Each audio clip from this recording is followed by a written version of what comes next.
मालिक का नाम जन्मों जन्मों के पाप कर्मों को जलाने वाला, ताकतवर, शक्ति देने वाला, उस मालिक का भेजा हुआ तोहफा है। जो उसे कबूल कर लेते हैं, नाम से जुड़ जाते हैं, वो पल पल मालिक के रहमो करम को हासिल करते रहते हैं। और जो सीरियसली नहीं लेते, राम नाम से नहीं जुड़ते, सुमरन नहीं करते, उन्हें वो रहमतें, दया में रहमत के खजाने नहीं मिल पाते, हालांकि वो उसको पाने के हकदार होते हैं। सुमरन अति जरूरी है। आधा घंटा सुबह शाम कोई बहुत ज़्यादा टाइम नहीं है, बहुत ही कम टाइम है, पर इतना ही टाइम मालिक को दिया करो। आधा घंटा सुबह, आधा घंटा शाम को, लगातार सुमन करो। कम से कम टाइम, ज़्यादा घंटा 2 घंटे, जितना आप दे सकते हो। जितना उसकी याद में बैठोगे, खुशियाँ उतनी ज़्यादा हैं। जितनी चीनी डालोगे, मीठा तो उतना ही होना है। जितना सुमन करते हो, जितनी भक्ति इबादत करते हो, उतना ही मन दब के रहेगा। इसका कोई भरोसा नहीं। कब ये सांप की तरफ फन उठा ले और कब इंसान को डस दे। सबसे शातिर, चालबाज आदमी नहीं होता, उसका मन होता है। आज के युग में लोग बात करते हैं तो उसका भी कोई मतलब होता है। पता नहीं वो उसके बदले में क्या चाहते हैं, पता नहीं क्या प्लानिंग होती है, पता नहीं क्या सोच होती है। उसके पीछे कोई बुरी सोच, कोई नेगेटिव थॉट्स। अदरवाइज लोग बात करना भी पसंद नहीं करते। मालिक के प्यारे, अच्छे संस्कारों वाले ही बेगर्ज निस्वार्थ भावना से प्यार करते हैं, बात करते हैं। वरना आज लोगों के चाल चलन में, बातचीत में गर्ज ही गर्ज छुपा हुआ है।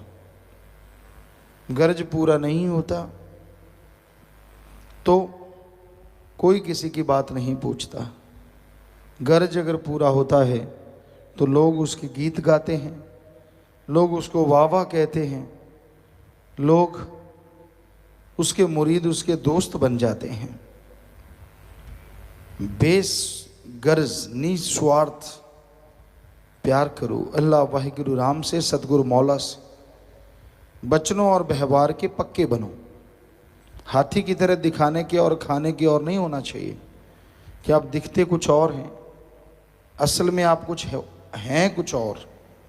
अगर आप ऐसी भावना रखते हैं तो आप का हाल बुरा होने वाला है। इसलिए शुद्ध भावना रखो, सही भावना रखो। सेवा करने वालों, आपका व्यवहार 100% सही होना चाहिए। दोगली नीति ना अपनाओ। सही व्यवहार पे चलोगे, सही व्यवहार पे अमल करोगे तो मालिक पता नहीं कितनी बरकतें ला देंगे। और गलत व्यवहार करने लगोगे तो बना बनाया सब कुछ डूब भी सकता है। सेवा का मेवा मालिक देते हैं, इसमें कोई दो राय नहीं। पर अगर आदमी ठगी बेईमानी करता है, बुरे कर्म करता रहता है साथ साथ, तो फिर सेवा की सब खुशियां चली जाती हैं। अगर आप सेवा की तमाम खुशियां हासिल करना चाहते हो, आप चाहते हो कि वो उम्रों तक आपकी कुलों के काम आए, तो साफ नियत से, सच्चे दिल से इंसानियत की सेवा करो और सुमरन करो। सुमरन के बिना मन आपको गलतियां करने से नहीं रोकेगा। आप गलती पे गलती करते जाएंगे, मालिक रहमत भेजेंगे, लेकिन गलतियों की वजह से आपकी जोड़ी फटी है। रहमत आई चलेगी, आई चलेगी, आई चलेगी, कोई असर नहीं होगा। आप जैसे थे वैसे ही रह जाएंगे। फिर आप दोष देंगे अल्लाह को, वाहिगुरु को, राम को, सतगुरु को। मैं सेवा करता हूँ, मैं इतना कुछ करता हूँ, मुझ भी खुशी क्यों नहीं आती, घर में बरकतें क्यों नहीं आती। आए तो ना, अगर आप बच्चों पे पक्के रहो तो। मालिक रहमत करते हैं सेवा वाले पे, पर आप उतनी ही गलतियां कर देते हैं, तो झोली फट जाती है, आती है रहमत चली जाती है, आती है चली जाती है, असर नहीं होता। टूटा हुआ बर्तन हो, उसमें चाहे अमृत हो, बरसात हो रही हो, रख दो, वो भी मिट्टी में मिल जाएगा धीरे, क्योंकि उसमें से जितना अमृत आया वापस चला गया। वैसा ही जो लोग गलतियां करते हैं, वचनों पे अमल नहीं करते, उसका रहमो करम आता तो है पर कोई असर किए बिना वापस चला जाता है। एक साफ बर्तन हो, चाहे छोटा गिलास ही क्यों ना हो, अगर वो बिल्कुल साफ है तो अमृत की बरसात होती है, हरी रस की बरसात होती है, तो उस अमृत में, हरी रस में वो लबालब भर जाता है। यानी जितना उसका शरीर, वो तो सारा कुछ हासिल कर लिया। कहने का मतलब वचनों पे रहना इस कलयुग में अति जरूरी है, वचनों की ही भक्ति है।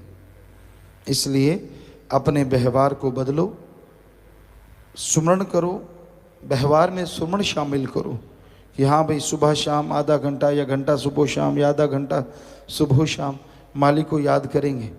नियम बना लो तो आपका मन आपके काबू में आएगा, अन्यथा मन जैसी तेज गति वाला कोई दूसरा नहीं है। इतना तेज चलता है और इतना शातिर है, हमने लोगों को हमारे सामने शरेआम झूठ बोलते देखा है, अंदर कुछ और होता है, हमारे सामने कुछ और कहते देखा है, चुप हो जाते हैं। किसी का पर्दा नहीं उठाना, किसी को बुरा नहीं कहना, ये कलयुग आ गया है, घोर कलयुग का समय। कुछ समय ऐसा भी होता था, साईं मस्ताना जी महाराज भगा देते थे, चला जा भाई घर चला जा, या निकल, कोई ज़रूरत नहीं, लेकिन वो मालिक के प्यारे बाहर खड़ जाते कि कोई बात नहीं। और फिर साईं जी थोड़ी देर बाद, भाई वो चला गया, नहीं गया तो बुलाओ उसको, फिर बुलाते और अपने रहमत के खजाने उसकी झोली में लबालब भर देते। पर आज का दौर बदल चुका है। आज का दौर तो ये है कि हाथ जोड़ जोड़ के लोगों को समझा लें, मान जाएं तो भला, ना माने तो भला, क्या कर सकते हैं। सख्त अल्फाज शब्दों में, लिखने में तो लिखे जा सकते हैं, बोलने में आज का दौर ऐसा है, कोई मालूम नहीं कौन सा आदमी पूंछ उठा के भाग ले, कुछ पता नहीं किसको कौन सी चीज़ चुभ जाए। हमें ये कभी समझ नहीं आया लोगों का अजीबोगरीब व्यवहार, हालांकि समझ तो होता है, लेकिन अगर दुनियावी तौर पे कहें कि इतनी बड़ी सभा में सत्संग, साथ संगत को ही वचन होता है, पूरी संगत को, किसी को कभी कोई पर्सनली नहीं कहा जाता। अब जो वचन कर रहे हैं मालिक करवा रहे हैं, हम तो खाक हैं, और आपको लगता है कि ये मेरे को कहा जा रहा है, तो इसका मतलब आप में कमी है, और आप में कमी नहीं है तो आपको क्यों लगता है, ये समझ नहीं आती।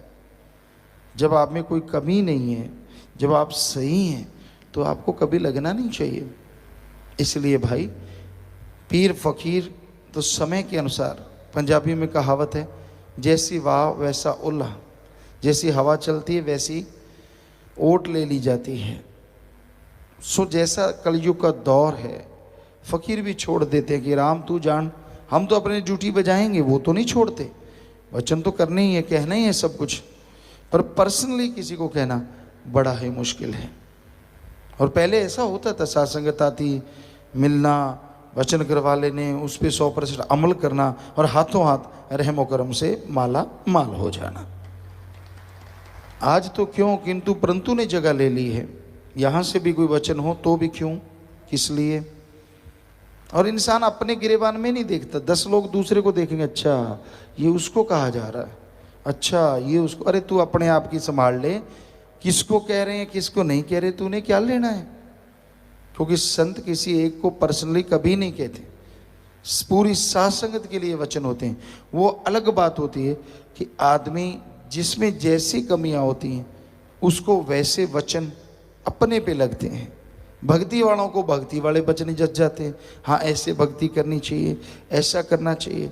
ये तो सारे पवित्र ग्रंथों में लिखा हुआ है कि सत्संग वही होता है जिसमें ये लगे कि मुझे कहा जा रहा है। वो सत्संग ही क्या हुआ जिसमें ये लगे ही ना कि नहीं यार पता नहीं किसको कह रहे हैं। आप बैठे हैं तो आपको ही कहा जा रहा है, आप सुन रहे हैं तो आपको ही कहा जा रहा है, और आप में जो कमियां हैं उनको निकाल दो, उल्टा तकरार करते हैं। तो भाई हम तो कभी किसी का बुरा ना सोच सकते हैं, ना करना तो दूर की बात है, सोचते भी नहीं। मालिक से दुआ करते रहते हैं, प्रेयर करते रहते हैं, अरदास करते रहते हैं। इंसान की मर्जी है उन वचनों को कैसे मानता है, अमल करता है, सुन के चलता है, या अपनी ईगो में, अपने अहंकार में, अपनी खुदी में डूबा हुआ पीर फकीर की बात को छोड़ देता है, अमल नहीं करता कि मेरी बेइज्जती हो जाएगी, अगर मैंने स्वीकार कर लिया लोग क्या कहेंगे, सारे खिल्ली उड़ाएंगे। वो नहीं मंजूर। अपना अहंकार सलामत रहे, चाहे कुलों की बर्बादी हो जाए, ये लोगों को मंजूर है। ऐसा हमने देखा है। जरा छोटी छोटी सी बात भी कबूल करने को तैयार नहीं होते, कुछ भी बात नहीं होती, और जब उसके पीछे बर्बादी का तूफान आ जाता है फिर हाथ जोड़ते हैं, जी गलती हो गई। तो करते क्यों हो, मानते क्यों नहीं? इसलिए भाई वचन सुनो और मानो। इसलिए संत पीर फकीर बात कहते हैं, किसी का दिल दुखाने के लिए, किसी को तड़पाने के लिए, किसी का मन बुरा और हावी करने के लिए वचन नहीं करते।